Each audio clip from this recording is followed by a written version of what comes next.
In general, every sworn law enforcement officer has statewide jurisdiction. Ask yourself why do I want to get into law enforcement? We want them to be members of the community. We want them to be examples. You see unified police? Oh, sure. Yeah, I don't know what that means. Yeah, right? It's like, what do they do? I could just swerve around him, and I wanted to get back on the road. Well, when I went off the road, I lost control, endoed into a big rock. When I grew up, I knew the difference. Like, there was the highway people, and then there was The city the people. other one else. There is so much demand for new officers across the state in all of the agencies, and I thought maybe I've got some road time left in me. And people are like, "Are you crazy?" When you sign up to get into law enforcement, like, how much say do you have in terms of like where you want to go?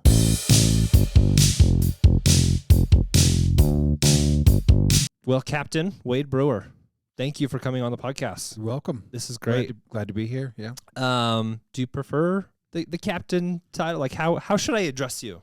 I think you just call me you Wade? Call me Wade. Yeah. Okay, cool. I mean, it's some people are like, well, you're in uniform. I need to be formal, and Right.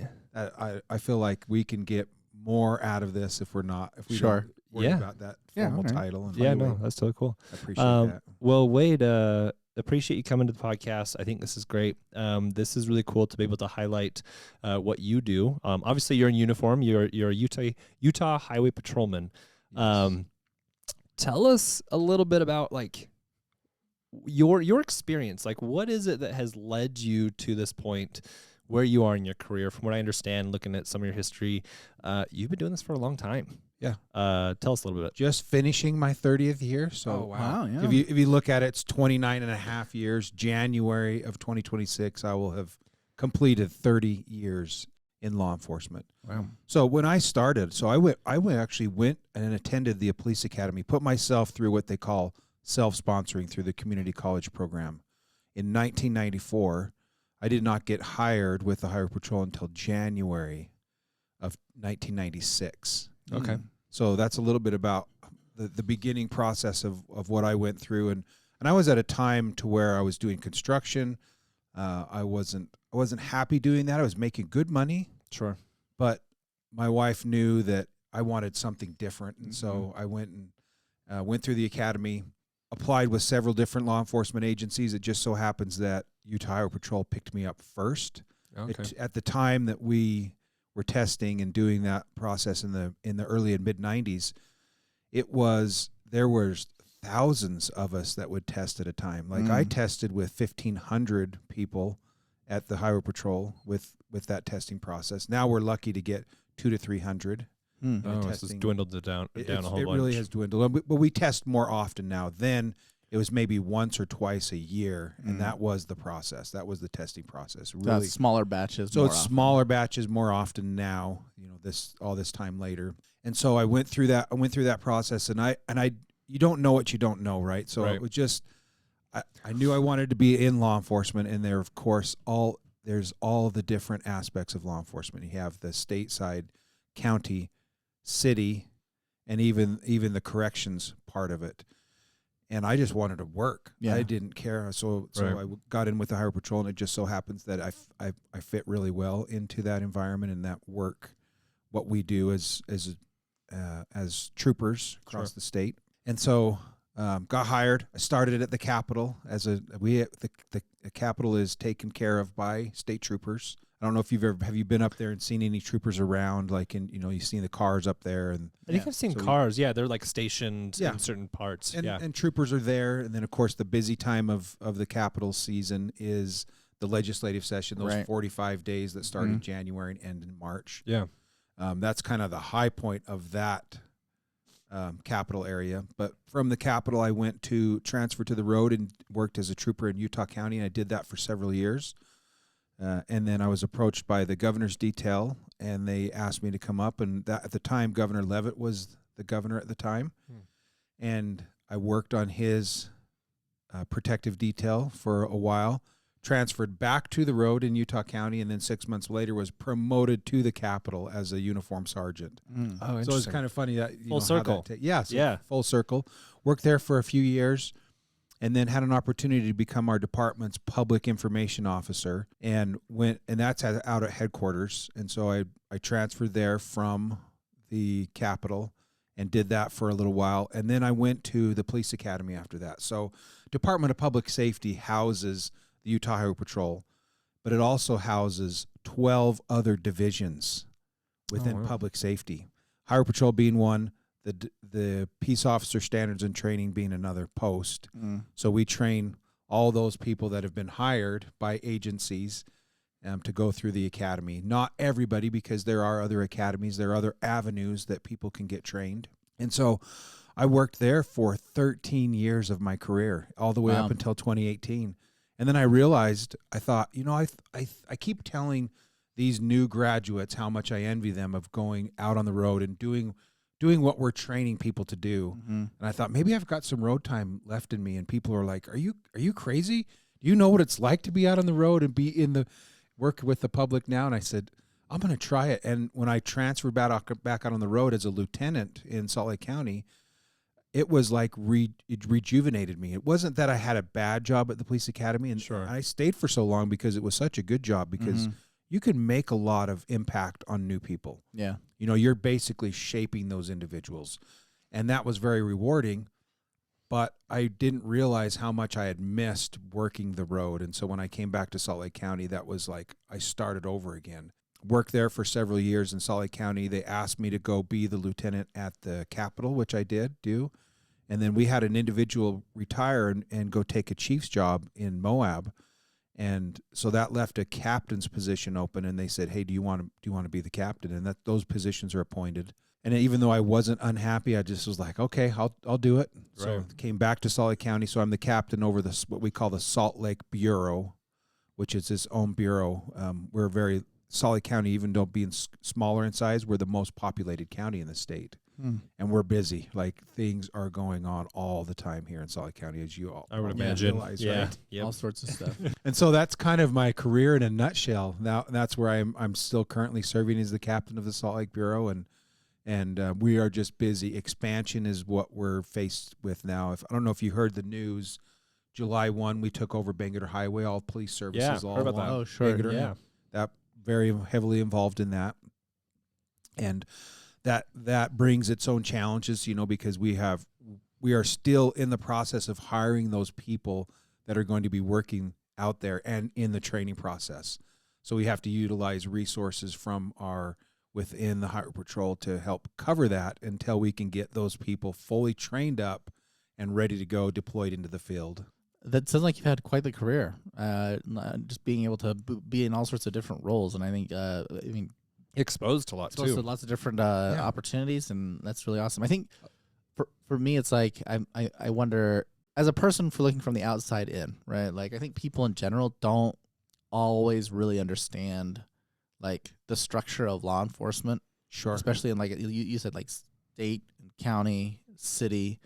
And in some cases, they're just like, oh, well, like when I grew up, I knew the difference. Like, there was the highway people, and then there was the city the people. other one else. Everyone Yeah. else is kind of how I saw it. Yeah. Your path was interesting, kind of the way you've taken to get into it. I'm curious, like, you said that there's multiple avenues on how to get into it. So You bet. so if somebody was thinking about getting into law enforcement, like, help me understand a little more about what those avenues are. So the avenues are, you can go and sponsor yourself through one of the many different community colleges, or sorry, I'm going to call it community college.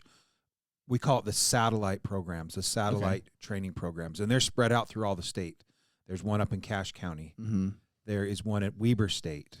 There's one here at Salt Lake Community College, one down at UVU.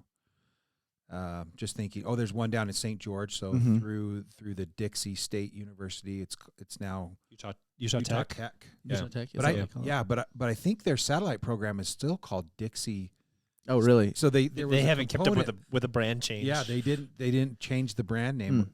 I don't think yet. That hasn't changed, which is interesting. And then there's also one out in the Uinta Basin. And then there's sometimes one that pops up out in Tooele through Tooele Tech. Okay. So all of them have been accredited by the Department of Public Safety to run their training academy. So you can either pay for yourself to go through, or there's even scholarships available. Mm-hmm. Here's the issue. The only full-time academy to do that is Weber State, so meaning they're the only daytime academy outside of the police academy, the full-time police academy. Got it. So if you want to get it done quickly, then you got to go up to Weber State. All the others are part-time and evenings. Mm. When you pay for yourself or get get some kind of a, what did I call that before? It was Like a scholarship. Like scholarship. Yes, Yeah. there are scholarships available. And so that is one of the avenues. And I recommend in this economy that people do not do that. And I'm sure the satellites don't like me to say that, but the truth is, that's really what the truth is.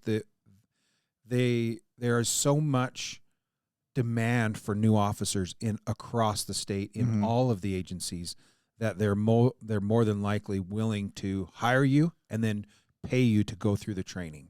Oh, interesting. To get trained. Just it's that supply and demand thing right now. Just because there's a high need right now for officers. Right? We need people. Yes. And then you said it's different from the academy. Like, it's silly for me to say this, but like my exposure to Police Academy is the show from a long time ago, which is probably not a good representation. But like to me, it felt like it's like humorous side. Yeah, it's like it's like not quite military, but you pretty much go through this like a boot camp process. Is that more or less how it is? Yeah, I guess that's is. the kind of like. Explain to us a little bit like what the training is that someone would need to go to in order to get. We have to go into a lot of detail, but like what's kind of like the overview and what you're trying to accomplish during those time at the Police Academy. Yeah, that really is a great question, because you think about it, what is it that a law enforcement officer needs to know? They need to know a lot, right? Yeah. And what's unique is that we do all of that in about a 16 to a 17 week period of time. Mm-hmm. That's the basic training side, where you go and learn all the legal stuff. You learn how to protect yourself, and they call it defensive tactics. Mm-hmm. Like hand on. Like touching people. You know how to do that properly and safely, keeping yourself safe, keeping the individuals that you're interacting with as safe as possible. There's that side of it, and then also, so I always called it the big three: defensive tactics, emergency vehicle operations, which is the driving side of it, because police officers obviously spend a lot of time driving and responding to stuff, and then the firearm side. So how do you utilize a handgun to protect yourself? That's what you learn in the academy. Mm-hmm. So those aspects of that, and then there's some other stuff sprinkled into there as well. You know, there's some mental health things that we put in the academy now. How to recognize people that are in a mental health crisis, and ways to respond to that. Mm-hmm. Right, that's something that has morphed, especially within the last 10 years, differently than it was when I went through in the early 90s. Mm-hmm. That's something that we didn't even hardly talk about. Yeah, even though it was still out there, we didn't train officers as good as we do now. So there's more of that. There's even the other crisis line, isn't it? Aside from like 911 that people can call for mental health. There are actually several of them out there. There's okay. several resources for people that are in crisis, and sometimes if it turns violent, that's when law enforcement is called, right? Mm-hmm. And that's how we end up coming across these individuals that are in crisis. They're doing something bizarre. They're running naked through our communities. Yeah, sure. Yeah. Weird stuff, right? Yeah, All that type of stuff. And then officers respond to that, and we need to take some kind of action and help them. And ultimately what that is that is a medical issue. So we help capture that person or get them into custody, and then we turn them over so they can be treated. Mm-hmm. That's really the ultimate goal in a situation like that. So those type of things are what we teach these individuals going through the academy, and then they become what's called certifiable. Then when they're hired by an agency, that agency gives them the authority to act, right? They swear them in. If you ever know where they raise their right hand and do that kind of stuff. So to be an officer in Utah, you have to have both of those components. You have to be certified and then sworn, and then you can do the job. Got it. And then there is some more training that each agency gives those individuals, because specific to the Highway Patrol, you would go through another 6 to 8 weeks of training with us, and then we put you out on the road with a trainer for approximately 2 to 3 months.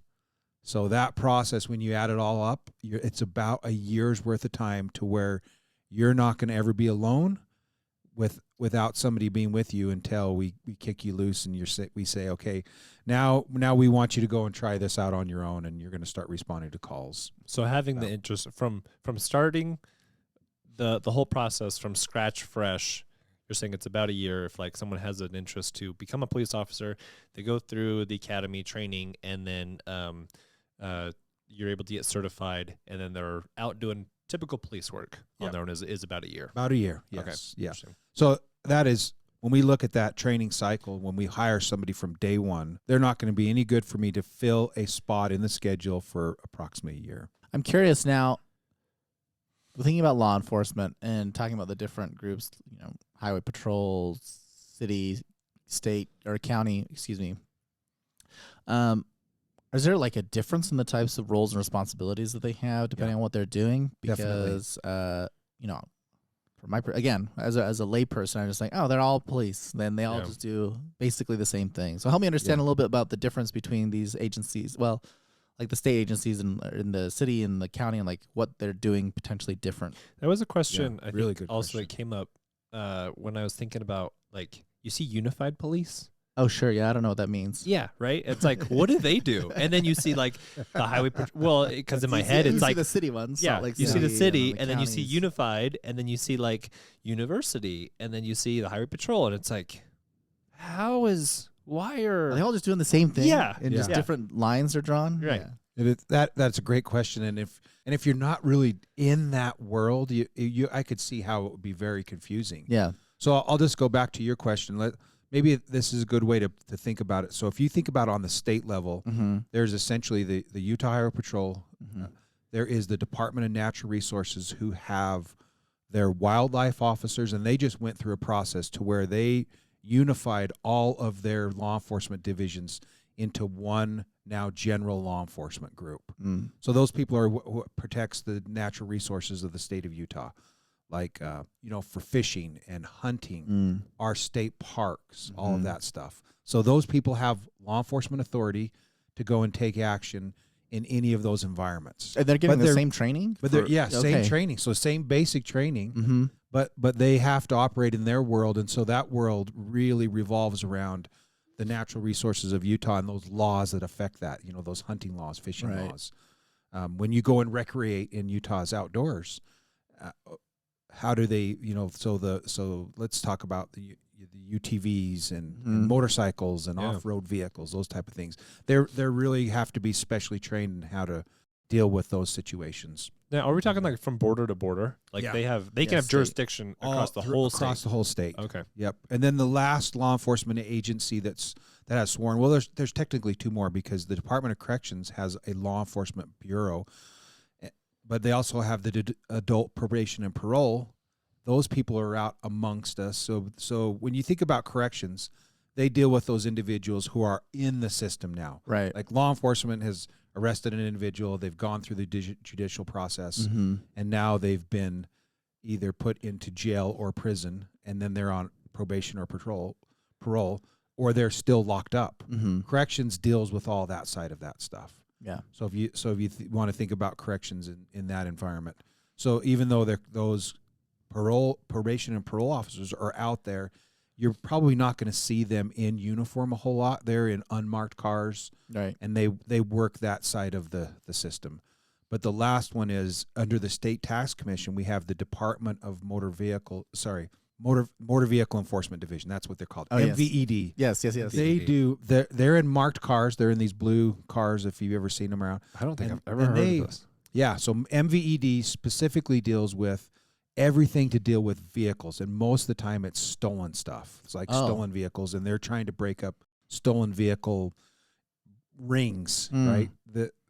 That's really what they focus on, and the recovery of people's stolen vehicles. Got it. Like the So- Fast and the Furious. Yeah, the people who are chasing after that group of individuals. That would have been right? that would have Yeah. been that department. That if would have was been the case. Yeah. MVED, Motor Vehicle Enforcement Division. Yeah. And what's interesting is we actually have some former troopers that became really good at that stolen vehicle side of stuff, and they went to them and work for them now, Mm. and have gone back and forth, and so So That, sta- that alone that's sounds all- like it'd be fun. yeah, it state could be. stuff. It could be. That's so. Yeah. State would be. You said the corrections, the motor vehicle, the natural resources, and highway patrol. Yeah, was Highway under Patrol state? underneath the umbrella of the Department of Public Safety. Okay. So we're one division within those 13 divisions. Yeah. And just to name off a few others, like we have the driver's license division, Right. Yeah. state crime lab. They call that the forensics division. There's several. We have state security now. The Bureau of EMS is underneath the Department of Public Safety. Got it. Okay. So Emergency medical services. Yeah. Okay. The Bureau of EMS, which used to be under the Health Department 2 years ago, that was realigned to be underneath Department of Public Safety. Okay. Interesting. So yeah, if people want to know more about that, they just have to go to the Department of Public Safety's webpage, and then they can see all 13 divisions. But really, the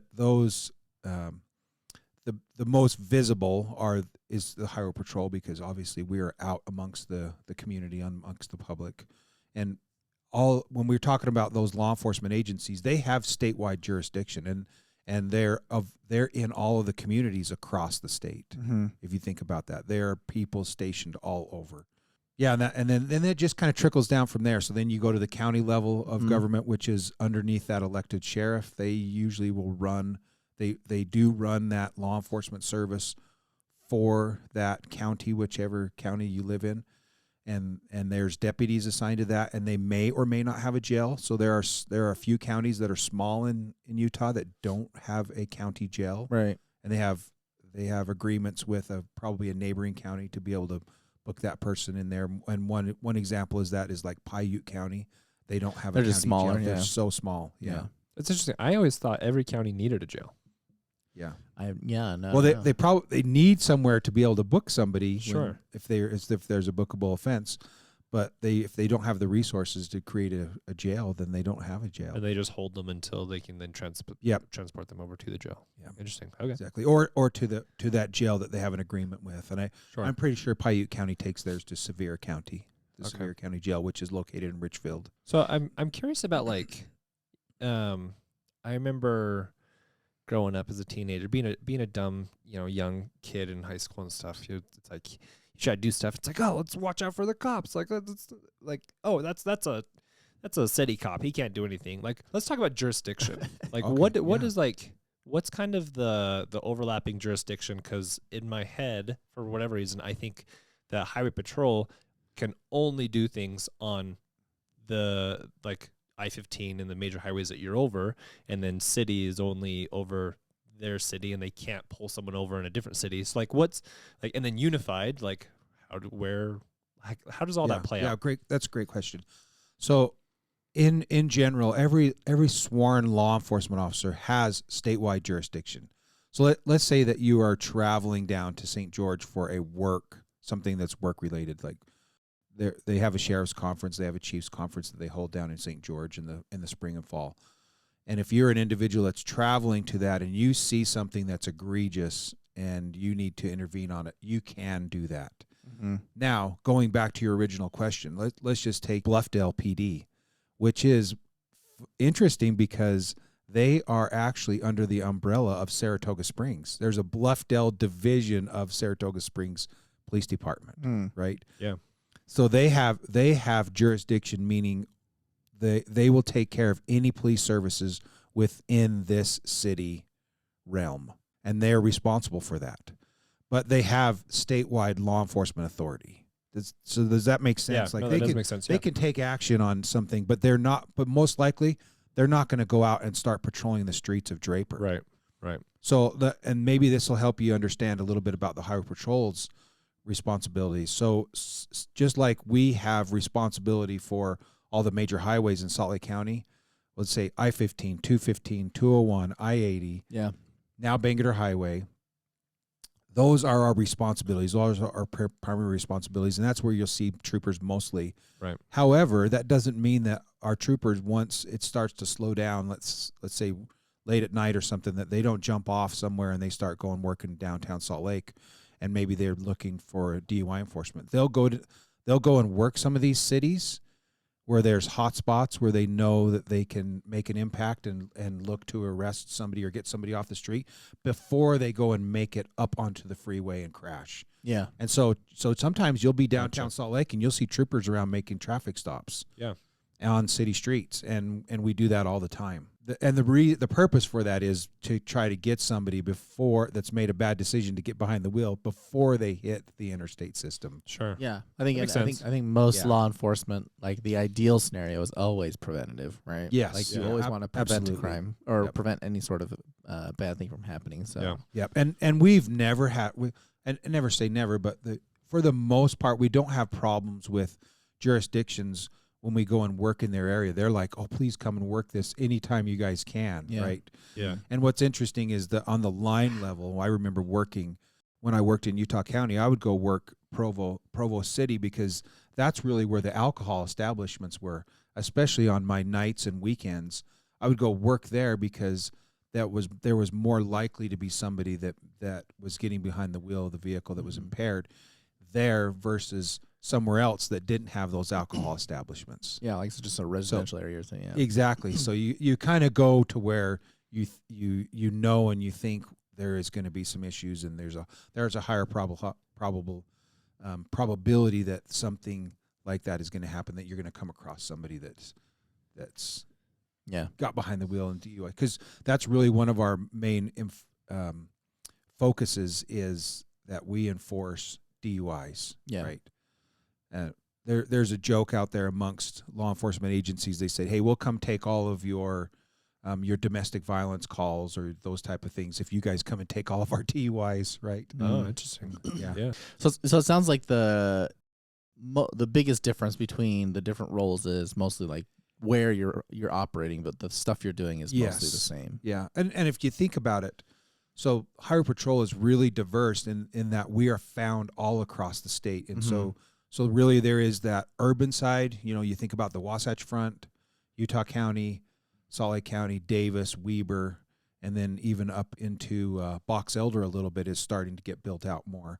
Outside of that, we would say that that's the rural areas, and troopers police a little bit different in the fact that they rely on the local law enforcement to kind of back them up, because oftentimes those crews will work where there's just one trooper out. Yeah. So I have a son that works down in Millard County, and when he was doing his Highway Patrol trooper work before he's in his current position now with state security, he oftentimes didn't see his crewmates. So he worked with the local sheriff's office, those deputies, a lot, and became close with them. Yeah. Because they were the ones that were on, because there was usually only one trooper on in Millard County at the time. And so there was oftentimes one day a week that was an overlap day where he might have somebody else out with him. And then, of course, if there's something big like a snowstorm, then more are going to be called out and work that event. But that's a little bit of difference in how troopers work here in Salt Lake County versus in a rural area across Utah. And then, of course, then we can expand out into all of the specialties that we have within the Utah Highway Patrol. So when I say specialties, like a canine, a person who works a canine, an individual who is working off of a motorcycle with our motor unit, individuals that we have a full-time interdiction team that does nothing but try to interdict crime and really probably focused on that drug element. But we're also getting a lot of people who are trafficking individuals. Matter of fact, a couple of nights ago, we had an individual that was delivering a 16-year-old from California to Connecticut. Oh, geez. Isn't that crazy? So law enforcement in California got a hold of us, and we were able to track that down and hopefully interdict that individual and get her to safety. Yeah. Right.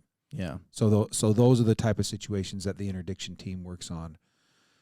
And then we have a dive team. It's a part-time dive team. So those people work full-time jobs. Like for instance, I have one of my sergeants here in Salt Lake County that's on the dive team. You mean like in the water? Yeah. So they yes. go and most of the time it's a body recovery. Yeah, I assumed that was the they're case. I was also- like thinking through. I was like, dive. When somebody We're- drowns, yeah, and they go all the way down to Lake Powell. They go all the way up to the northern part of Utah, and then summer really is the busy time of the season. Yeah, when right. people- Yeah. When we have drownings and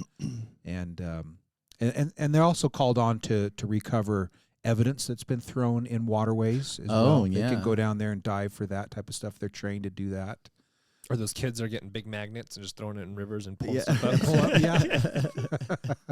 as you're talking about these different roles and these different positions, like the one thing that came to my mind as you were talking about it was like, when you sign up to get into law enforcement, like how much say do you have in terms of like where you want to go? Yeah. Because obviously, Yeah. if you're like Good working in question. highway patrol, like you're oftentimes covering the whole state, and I'm guessing state to state may be a little bit different on how they operate, but like Utah's pretty decent size. I mean, it's not like Texas, but we're a pretty decent sized state. It was really good Yeah. size. What we have found, what's most beneficial for us, if we can hire the local talent that we know is going to stick around, Yeah, that's what we want. Like if you're born and bred in Moab, Utah, yeah, and we want want a local person there, right? There are some people that'll get hired and say, yeah, I would like to transfer to Moab, and then they stay there for say a couple of years, and that's great. We can get a couple of years out of them, and then they want to transfer somewhere else. Sure, that is an option, but really, the model I feel like we go after is that local person, because then they're going to have roots, and there are some places in Utah that is hard to hire people, like in the Uinta Basin. mm-hmm.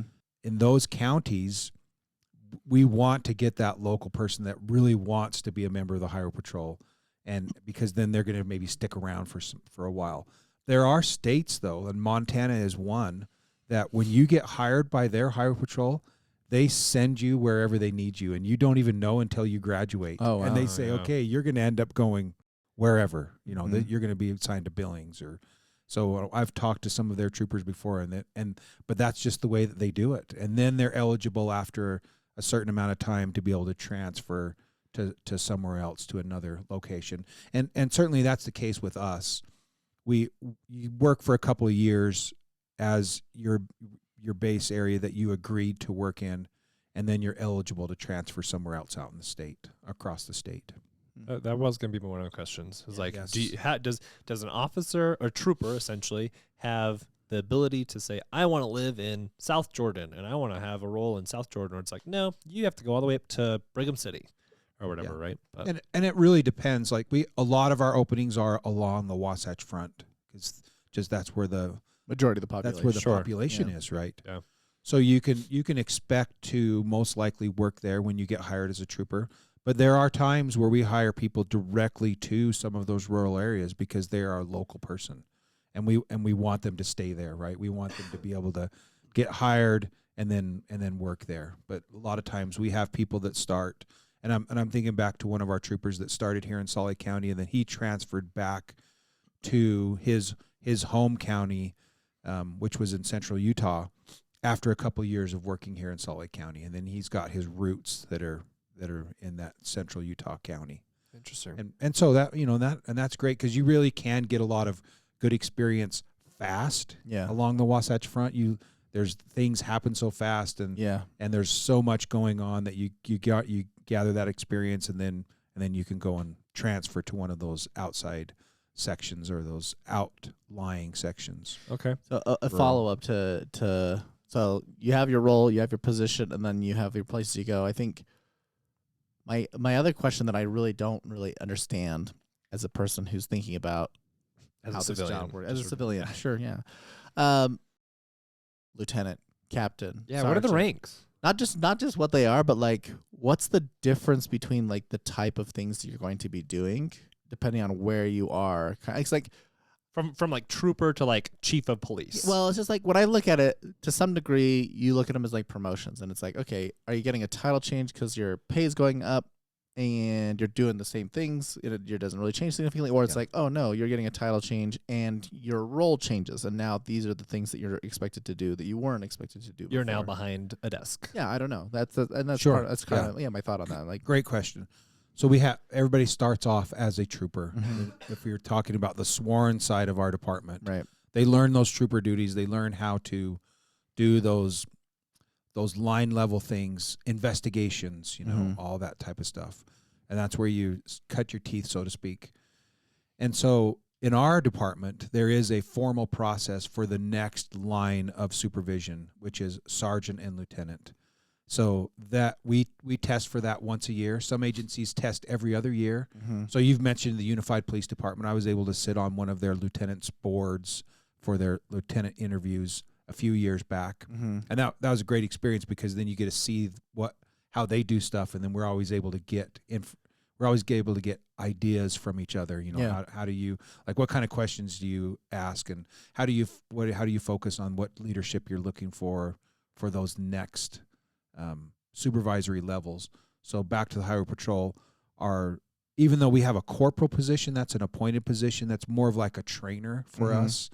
They handle duties when the sergeant is gone, but that you don't test for that position. You basically just you go through a process that allows us to say, yeah, or at least do you have some experience? You know, can you do these minimal things? And then we put you into that corporal position. But they are essentially our trainers for the department.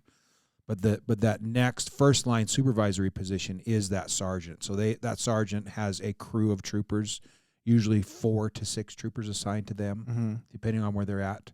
And they're assigned a specific area when they go out and work. So like in Salt Lake County, there's anywhere from 2 crews to 4 crews on at a time. And we look at when it's busiest throughout the week, and oftentimes that is centered around the commute times. If you think about being on I-15 in the morning or in the afternoon, and you know how busy that is, right?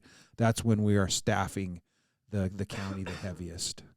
And so there could be 2 sergeants out at a minimum, and then at graveyards we at least have 1 crew out, and there are a few nights a week where we have 2 crews. And like the weekend. On the weekend when it is busier. And so then progressing up, there is a lieutenant position, and we call those section commanders. So what's unique is here in Salt Lake County, we actually have 3 lieutenants, but Davis County has 1 lieutenant. Utah County has 1 lieutenant. They're responsible for those sergeants and crews of that county. And then we have the captain level, and the captains and above are appointed. So no longer do you go through a testing process in our department. Some departments have testing process for those positions. Ours does not. So our administration is able to say, yeah, we want you to become a captain and for these reasons or whatever. And those duties are administrative. Like we do a lot of reviews of incidents. Those personnel matters we have to deal with. You know, there's complaints that come in through the department. Right. Sure. The lieutenant handles the complaint at that lieutenant level, and then he passes that up to the captain. So when you say appointed, are we talking like likability, ability to do your job, like if you're able to assess what's going on with various cases or complaints, and like what's kind of the measure? What's the measure of being appointed? That's a good question. I feel like, so if I'm just putting myself in our chief's position, it's actually a colonel. Oh, okay. The colonel of the Highway Patrol is appointed by the Commissioner of Public Safety, and he is a cabinet level person that's appointed by the governor of Utah. Oh, okay. So, you know, if you think about all the state agencies, can't remember how many there are now, each of them have an appointed position, a director or a commissioner level person that the governor appoints. So that person is found sometimes within the department. Like our commissioners usually come within the Department of Public Safety. They've grown up, so to speak, in the department, right? Yeah. They've demonstrated their ability to do the job. Yep. And that, I feel like that's what our administration looks for in individuals, and our lieutenants. Like, hey, we like what you have done as a lieutenant, and we want to appoint you to a captain when there's a captain opening. Gotcha. Okay. Oftentimes, and there are some rare circumstances where individuals have fast tracked through that. Like one time we had a sergeant that went out and got some really specialized training in intelligence gathering, and we needed somebody in that role, and it happened to be a captain role, and that person was appointed to become a captain. But they also put themselves away from, you know, like they moved their family out of state to go and get this training and this experience. So they really did do some stuff to set themselves apart. And so I think that's what the administration is looking for in the captains and those appointed positions. Because we also, and then from the captains, we have 2 majors, 2 uniform majors, and they basically split the state's operations up underneath, and they're assistant superintendents of the Highway Patrol. And then we have 1 lieutenant colonel, and he handles the day-to-day operations of the Highway Patrol. And then we have a colonel that is He's a deputy commissioner within our department, and these are all very confusing to Yeah, people. I know yeah. when we Sure. say that. Yeah. And that colonel is actually over a couple of our divisions within the Department of Public Safety, because we essentially have 3 deputy commissioners now. Mm-hmm. So there's not, we're the largest sworn division within the Department of Public Safety, being the Highway Patrol, and so there's some unique challenges to that, and of course being across the state. But does that help you understand? It does help. maybe It does the- help me understand yeah. quite a bit. I generally like my thought, like as you're talking through it and kind of explaining it, I'm thinking like, oh yes, this is again my exposure to like many people I think that will listen to the podcast is mostly television and like media, right? Like Yeah. you'll see Yeah. the cop shows, or for me the one that's coming most recently is like Brooklyn Nine-Nine, which is probably not a great representation of actually how police work works. Yeah. But in many of those cases, because they're like a detective agency mostly, Sure. their group. But no, I think it's a great explanation to understand a little more about how the hierarchy is set up here in the Yeah. state of Utah. And my only thought is just like, okay, at what point does as you're moving through these different levels of the hierarchy, at what point does your time on the road kind of like shift to maybe being more in the office, or I don't even know. Like, Yeah, and that probably is depending on the position that you have. Like, Mhm. so for instance, we have the State Bureau of Investigations, which is another division within DPS. yeah, If you think about a city agency, you have patrol, and then you Mhm. have detectives. mm-hmm. For our agency, that is the Highway Patrol field work, and then our State Bureau of Investigations agents.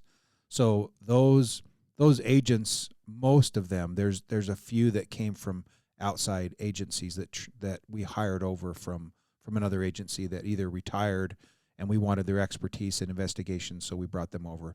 But for the most part, these are troopers who worked the road as troopers, and then they went through the investigative side. We have, in our investigations, we have a narcotics unit. Mhm. We have a full-time narcotics unit. We have a full-time major crimes unit. We have all these different sub-entities within the State Bureau of Investigations. We have an alcohol enforcement team. So those people are responsible for going out to these establishments who serve alcohol, and they make sure that they are doing that Stings. correctly. Right? Yeah. The So stings. Yeah. the stings, right? I mean, Yeah. and there's been a few of those that have been in the news recently. And so when you're in those positions, yeah, you may be in the office a little bit more because you're following up on your investigation side of stuff, but Yeah. you're still out in the field, but you're just out in the field in a different capacity. Mm-hmm. They're not in marked vehicles. Yeah. They're in unmarked vehicles, usually undercover vehicles, and they're in vehicles that are traditionally not used in the law enforcement side, Sure. like the Dodge Charger Yeah. or Yeah. or the Durango, those type of things. They're in vehicles like you wouldn't even expect. Yeah. right? Yeah. So- Makes sense. Okay. And those titles are agents. Mm-hmm. And so they are out there. They're out there doing follow-ups. So they also do a lot of follow-ups for troopers. So let's say somebody flees from me, and I try to figure out who it was that fled from me. When I try to make a traffic stop on them. Yeah. And I've just run out as a trooper, I've run out all of my leads. I can then take that report and turn it over to an investigator at the State Bureau of Investigations, SBI, and they'll help me with some other stuff that's something that I might not have access to be able to figure out who it was that fled from me. Oh, sure. Interesting. So that's an example of how they help us out with stuff. And anytime we have dead body investigations, crash investigations where there's a fatality involved, Mhm. they are part of that investigation with us. So that's our investigative arm of the Utah Highway Patrol, Okay. Okay. like detectives are for a city agency. Sure. Yeah. Yeah. Okay. Hmm. I think this has been really cool to be able to understand. Like you've essentially laid down the groundwork or the foundation of like how this is structured, right? And I Yeah. think we could go down the route of like more time of different divisions and agencies, et cetera. But I think one thing that I want to come back to that keeps coming to mind at the beginning of the podcast, you said, explaining in your experience that you thought there was more time or there was more in you to have time on the road. Oh yeah. And someone was like, "Are you crazy?" Yes. So I'm trying to figure out, like, I can make some assumptions, yes. but like, why is it that the connotation of going on the road is like, why would you do that? Like, it almost sounds like it's Yeah. crazy or risky or whatever. Like, kind of help us understand that. And I think to put that in a little bit more context, because if you think about what kind of a job I was in at the police academy, I worked strictly day shift. I didn't work weekends. I didn't work nights. I didn't have call outs. Sure. I had holidays off, Yeah. but there came a point in time where that stuff didn't matter to me as much as the actual work and the reason why I got in law enforcement. Now, Sure. obviously, we need trainers. And really, in going back to my experience, I didn't never touch on what got me even into the training side of law enforcement stuff. So I was 2 years on, and I ended up rolling a vehicle. I crashed a car, essentially. And the short story is I was working out west of Utah Lake, and if you think about where Saratoga Springs is now, and you're on SR 68, which is what Redwood Road turns into in Utah County. Oh, yeah. Sure. Yeah, and it goes straight through Saratoga Springs and that area out there. None of that was there when I was a new trooper, so I'm dating myself, Yeah, right? I'm sure. Yeah. This is a while ago. There's been a lot of growth the Yeah. past few years, so yeah. Super growth, right? And so I'm working out there, and I actually turned on a speeder. Well, unbeknownst to me, my supervisor turned on that same speeder, and as I crested the hill, he was broadside in the road. So I had enough time to just swerve and go off the road. And in my mind, I thought, and I was in this it was a 1993 Ford Mustang manual drive, right? If you Oh. can think about those vehicles then, they were that boxy looking, Yeah. like a wedge. Fun though. Yeah, fun little car. Very not a very practical police car. Sure. But we at one time we had the largest Mustang fleet in the United States here in Utah. Oh, interesting. And you know, for whatever reason, we chose those vehicles. But anyways, that was the vehicle I was in, and I thought I could just swerve around him, and I wanted to get back on the road. Well, when I went off the road, I lost control, endoed into a big rock, which put me up and over onto my top right in front of him. Jeez. Luckily, I was not severely injured. It was minor injuries, so I cuts, scrapes, bruises, that type of thing. And so the reason I tell you that story is because my supervisor, when we were meeting about this afterwards, you know, how I've got checked out of the hospital, and now we're a few weeks after this, and I'm getting into a new car and all that. And he says, you know what? I think I want to send you to emergency vehicle operations instructor school.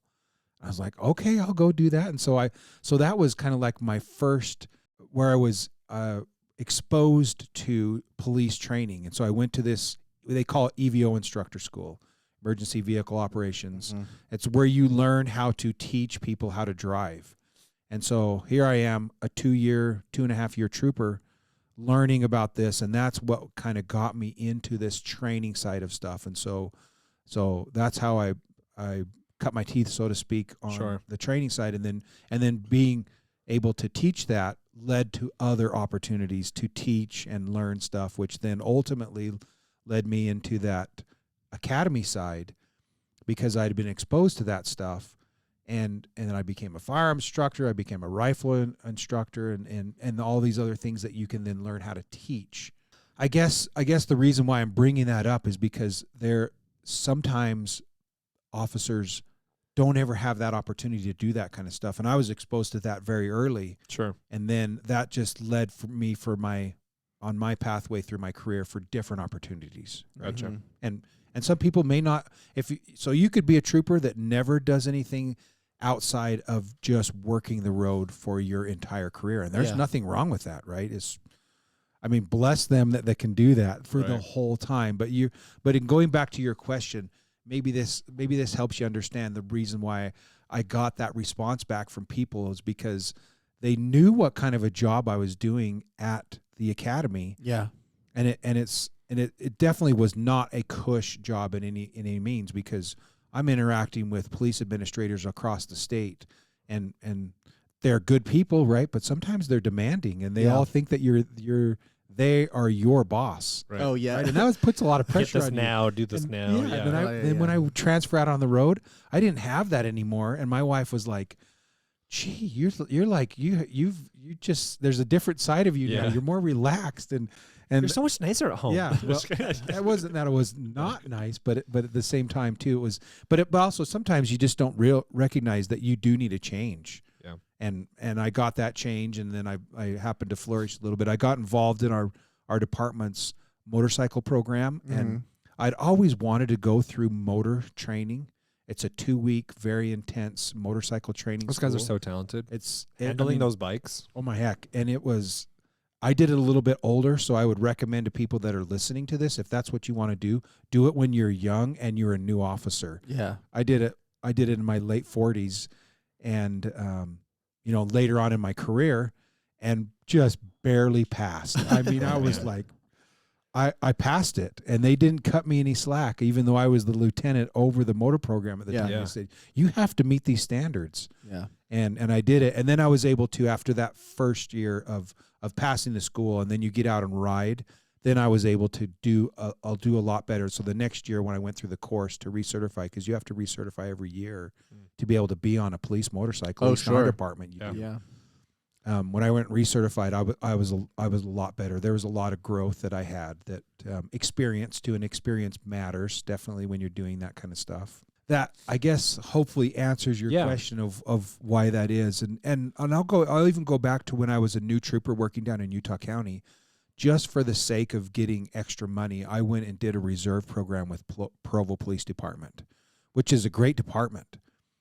I never complained about my trooper job again after I worked with them, because if you think about it, these city officers, and a lot of times these county officers, they're just going from call to call to call to call, and they don't have an opportunity to be very proactive unless you're assigned to one of their units. Like a lot of these city agencies have a traffic unit, or they may have a motor program. Mm-hmm. They may have officers that are assigned to their traffic division, and that's all they do is traffic crashes and then also stop people, right, for traffic violations. That's a traffic unit. Yeah. And what I recognized was when you're on patrol, and I'm just using my experience with Provo PD, I would take those shifts, and I just went from vehicle burglary to noise complaint to something else, on all these calls that got really old for me really fast. Sure. And the reason why I said I never complained about my trooper job again is because the Highway Patrol has a for sure heavy focus on proactivity, like you mentioned too before. Yeah. Like we want to try to be proactive to get people to change their behaviors, right? And so I recognize that other side of the city work, and it's not bad. We need officers who can do that, right? And they do that. But I also recognize too that there was a lot of people that were like, and I'm looking to get into a different division within the police department because this patrol work is wearing me down. Yeah. And I could see how, and that's probably good that they have an opportunity to go do something else, like maybe go do a detective and get that experience for a number of years. And then maybe you go back to patrol as a supervisor, or you go back to patrol for a little while before you promote, or something along those lines. Mm-hmm. And maybe that kind of maps out people's careers that way. But I was Gotcha. always very grateful for that experience, because I didn't know, even though I had tested for city police agencies before I got hired with the Highway Patrol, they just hadn't offered me a position yet. I would have gone and worked for them, and I wouldn't have known any different.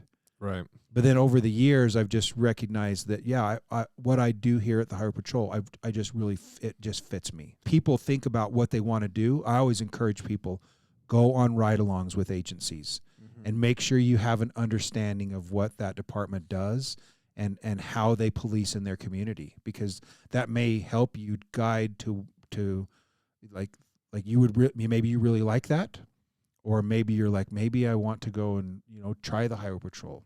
Yeah. Because we need law enforcement officers in all of our communities in all capacities.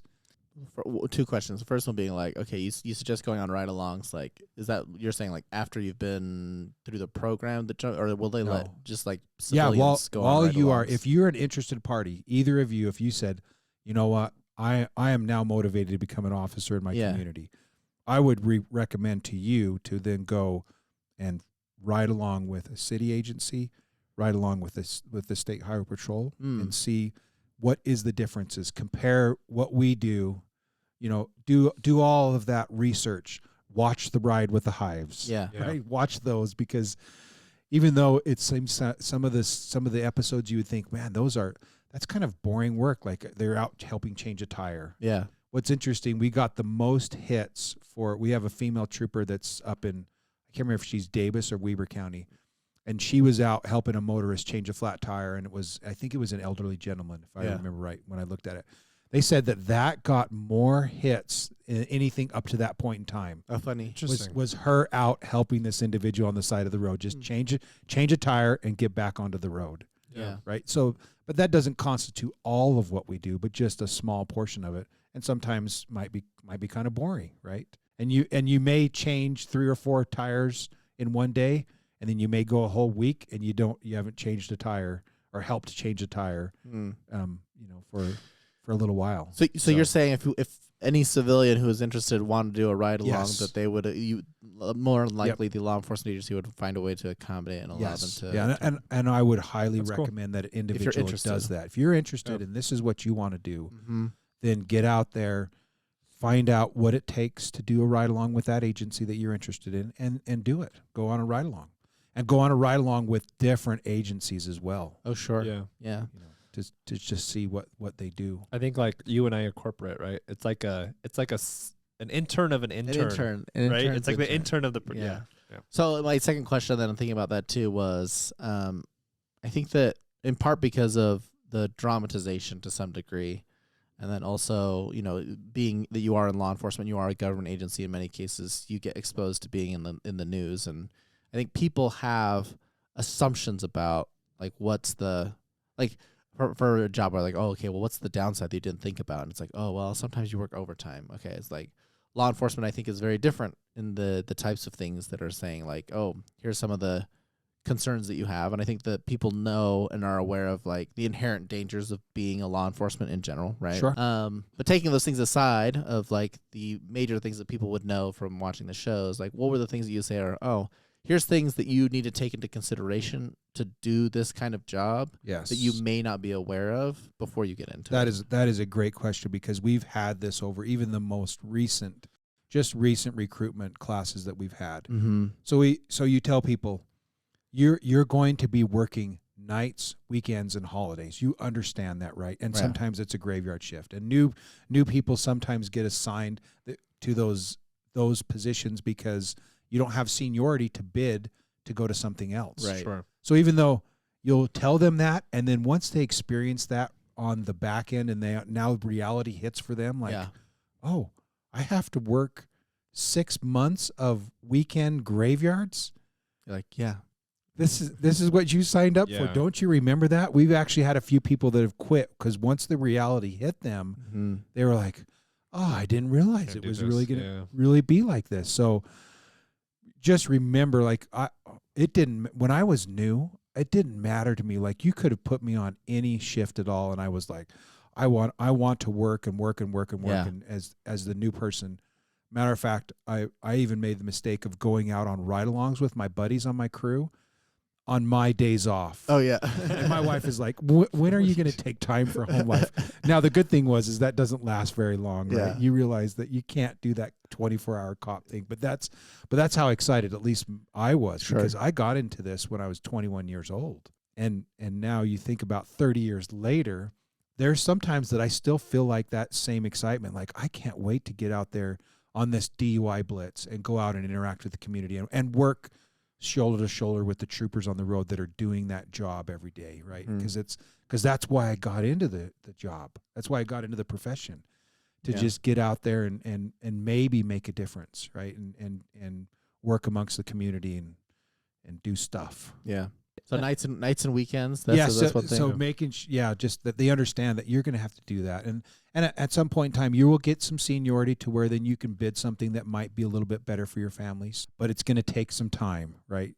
You got to hold on. You got to get through that new person cycle, Mm-hmm. and then you might be able to have an opportunity to go and do maybe even another job like transfer to investigations and get that experience side, and foster your career that way. Okay. Well, I think the obvious too, right, is the police officers, law enforcement of any kind, they put their lives on the line every day, right? Like traffic stops, I hear, are really dangerous, or can be very dangerous, right? Yes. Like, you get into obvious like sure you're looking at like investigative departments or whatever, probably not as dangerous because you're compiling data, you're trying to figure stuff out, but it's those roles that are interacting with the public directly and trying to reduce the chance of harm or risk. Like you're front line, like you are there being the defense for the public. And that frontline side of it, even though we teach you of ways to mitigate those risks, there's always, you cannot mitigate everything. You can't create a zero risk environment. Sure. There's always going to be something. And I'll just give you an example. So like when I first started, there was not a lot of emphasis to go to the non-traffic side of the stop, where that live traffic is going by you, you'd make an approach. And if the person pulled to the right, then you're there kind of standing where that live traffic is going by you. Well, you can't control that live traffic. And something that we did a few years into my career, many, many years ago, was let's think about going to that non-traffic side, because we were seeing a trend of law enforcement officers getting hit and severely injured and killed on traffic stops or on any kind of a contact with the citizen, even if it was a traffic crash, where they were working and exposing themselves out to that live traffic. So we try to get that moved, and that's just an example of that's a risk mitigation, but it doesn't reduce everything, right? Yeah. So many scenarios, like you can't create a simulation for every scenario. No, cannot. Right? It's just not possible. Not possible. What has been some of your highlights of your career? Like what's kind of like your favorite thing and what motivates you to continue to be a law enforcement officer? I think it comes down to people and relationships. Mm-hmm. So you can think about, oh, it's cool to get a marked car and a uniform and go out into the public, but it really is, once you realize and recognize what your role is in the community, that's something that is very rewarding, at least for me. We try to instill that in our troopers. Like, we want them to be members of the community. We want them to be examples. We want them to be not known just as a trooper, but that they're also a good mother, a good father, a good stewardship of the community, and that they can be looked at to be pillars, right? Mm-hmm. And so when I think back to my career and what has been rewarding, it's also those relationships that I build up with people that I've worked with, and they're some of my best friends ever. If I were to recap my career and think about what it was that was been most important to me, it's really the people that you get to know, right, and get to work with, and that have those same shared values and want to, and then are doing it for the right reason. Because none of us get into this because we are going to make money and we're going to be rich, right? You don't do that. Right. Not to my knowledge, yeah. Yeah, I remember working as a trooper, and then also doing that stuff with Provo PD, and then also looking for construction jobs with my family to just make ends meet, right? And there's stories like that are out there. I remember talking to the colonel of the Highway Patrol, and he's a concrete guy by trade, by construction trade, and he remembers being a new trooper and pouring concrete so he could make his house payment. Oh man! In conjunction, as a new trooper, all those 30-something years ago, and there's stories like that that troopers have all now. And I will say it has gotten better. Our state legislature has really gotten behind state law enforcement, so Department of Corrections, DNR, and Highway Patrol, to up the pay scale. So we're now not even the lowest paid. We're constantly within the top 3, top 5 highest paid agencies now. That's cool.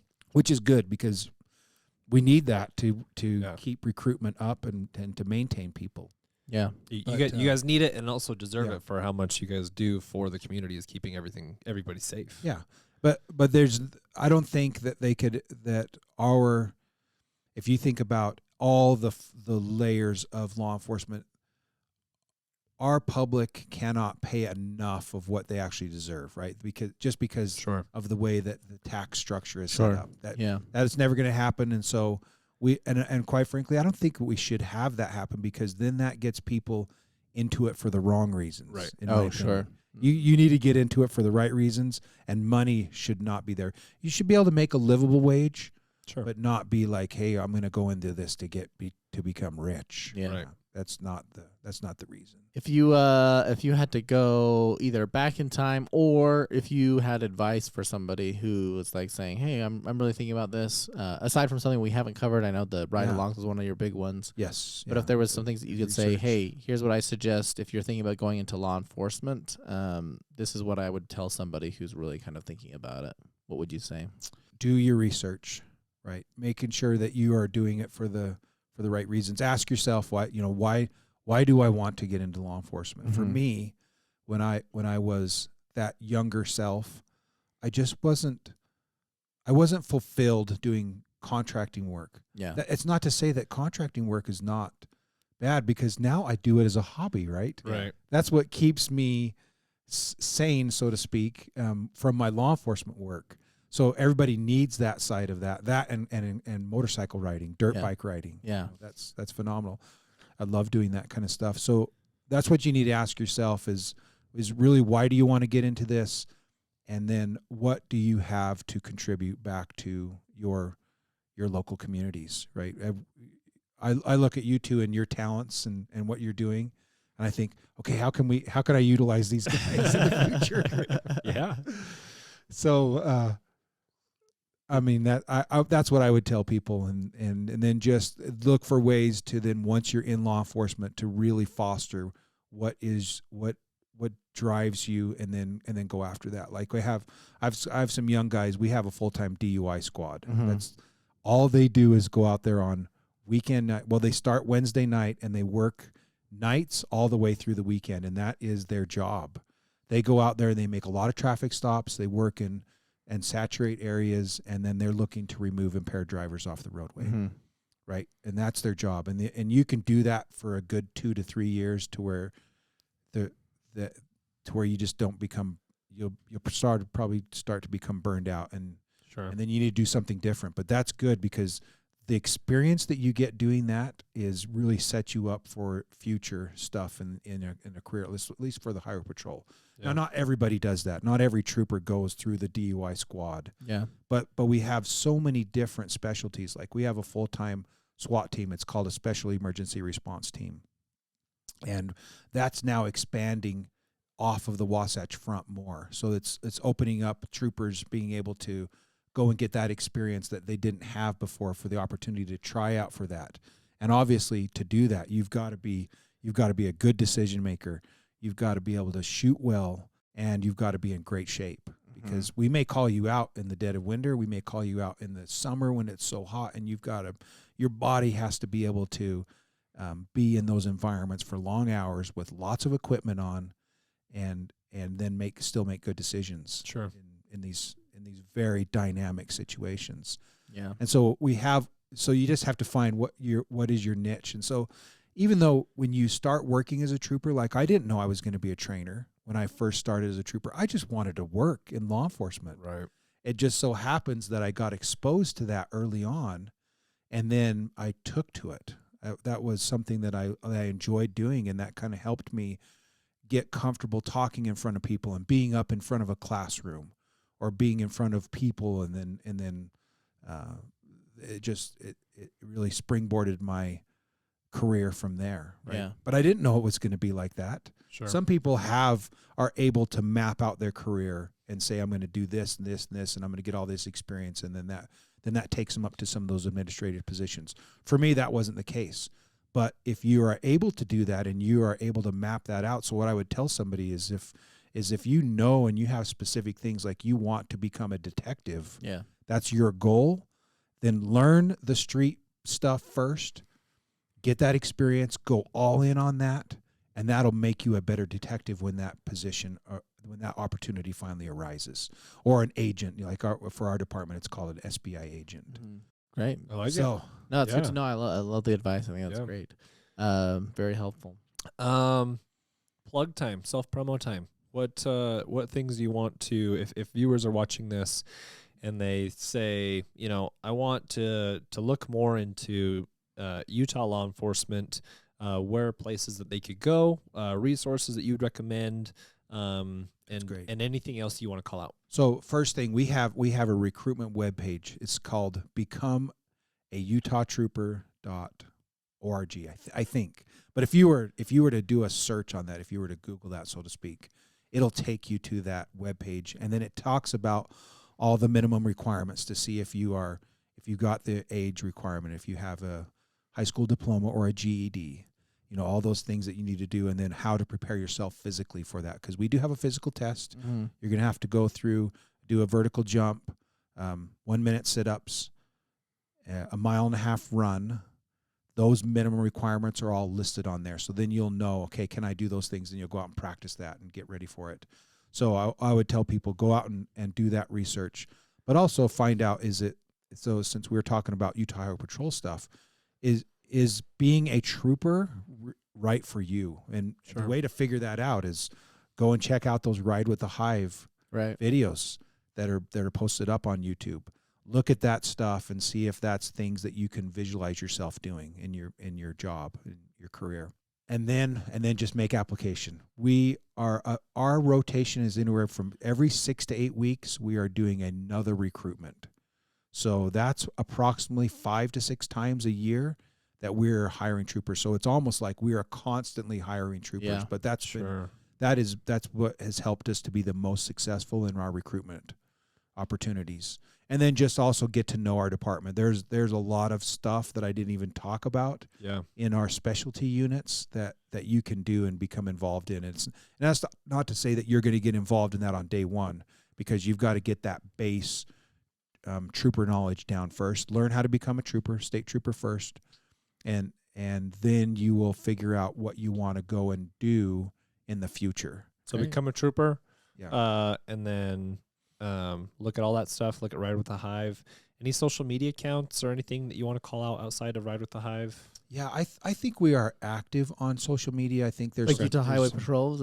Yes, Yeah. yeah. So we actually have a full-time recruiter, and his name's Luis, and he manages a lot of that. Of course, there's some oversight to that, right? Sure. But he puts out stuff all the time, like when there's big incidents that go on, he'll either highlight that, or he'll try to find stories, good stories. Like we actually had a trooper in our section, in Salt Lake County section, help deliver a baby a couple weeks ago, and that maybe hit the news.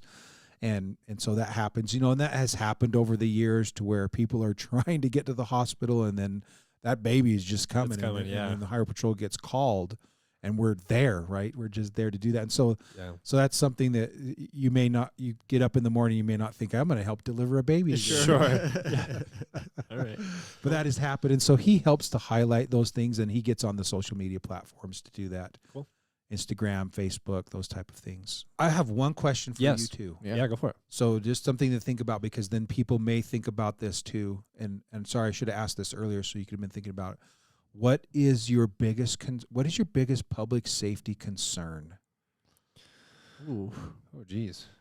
Yeah, like My biggest public safety concern. yeah. And then so that's the question. What is So- the concern? And do you have any ideas of how to help solve that? Yeah, we Solve can that even ask issue. the little viewers to put it in the comments too if Yeah. they have one. Yeah, we could. Yeah. I am hyper aware. I have a child who just started driving. Okay. So I am definitely hyper aware of the DUI space. Okay. Just because I know as a new driver, it's just crazy to me how many 16-year-old every year there's just a new batch, and it's of just new drivers, and people just don't realize how dangerous driving is, right? Just in general, right? That's my current one is just that, right? Just because I'm thinking oh yeah. Actually, my brother was just telling me about a DUI that just happened just down the street. Was it yesterday? Last night. Oh, yeah, last night. So Was it a crash, or did Yeah, they it was a person crash. just- Yeah. They so flipped their DUI. vehicle. Yeah, so Okay. those are the kind of things where I'm just oof. I'm hyper aware and concerned about the safety of Sure. my daughter, who's also occasionally going to be driving some of my other kids, and just being on the road. And I'm this needs to be, addressed, which I don't think I have any ideas. And so far, I feel like most of the stuff has been pretty good, but that doesn't mean I'm not. That's mine right now. Okay. Yeah, Good. I think for mine, having younger kids, their sheer safety. Like while we're out, making sure that I know where they are, that they're not getting taken from my family, that they know that they can be safe in our house. So I think just more of like a protective, I think general father thing, right? Sure. But I think the trafficking thing has become more real of how much of that is happening. I don't think I've gotten to the driving part yet. I will eventually. I'm just hyper My oldest aware is of only it, like, she's coming up on 8 years old. So yeah. but yeah, I've tried to take, I'm a fan of firearms, and try to train myself and try to make sure that I have like awareness of what's going on, situational awareness and self-defense and all this other stuff. That sounds good to me. I mean, I feel like when you are a citizen that has that awareness, that's what we need. Yeah. Your eyes and your ability to be able to protect yourself, because ultimately, if you think about it, you're going to have to protect yourself for some amount of time before law enforcement can respond. Right. Yeah. And those that can keep a level head in an emergency situation, make good decisions, and be prepared for those type of things that law enforcement deals with every day. Mm-hmm. You may deal with one or two of those in your whole life. Law enforcement is dealing with All those the time. situations. Yeah, most of multiple the times a day. most of the time I'm like 0. I would love to deal with 0. Yeah. This You want- you want for zero. sure. 100%. We do want we want want our zero. citizens. That's our Yeah. goal. Our citizens to have to deal with that zero, right? Yeah, you want to be able to Yeah. walk down the street and drive wherever you need to go and feel safe. And Yeah. safe, Yeah. right? That just is, normal. and if you think about it, that is the overall arching mission of the Department of Public Safety. Mm-hmm. Keep people safe. When you look at that, that is our mission. And then every division has some kind of nexus that points to that, to keeping people safe. We want to create that safe environment in Utah. Yeah. That's our mission. That's our simple mission. Yeah. Well, we appreciate you. Thank you. Thanks for your service. This is great. Thanks for your invite to this. This was course. awesome. Appreciate it, Wade. Cool. Thanks, Wade.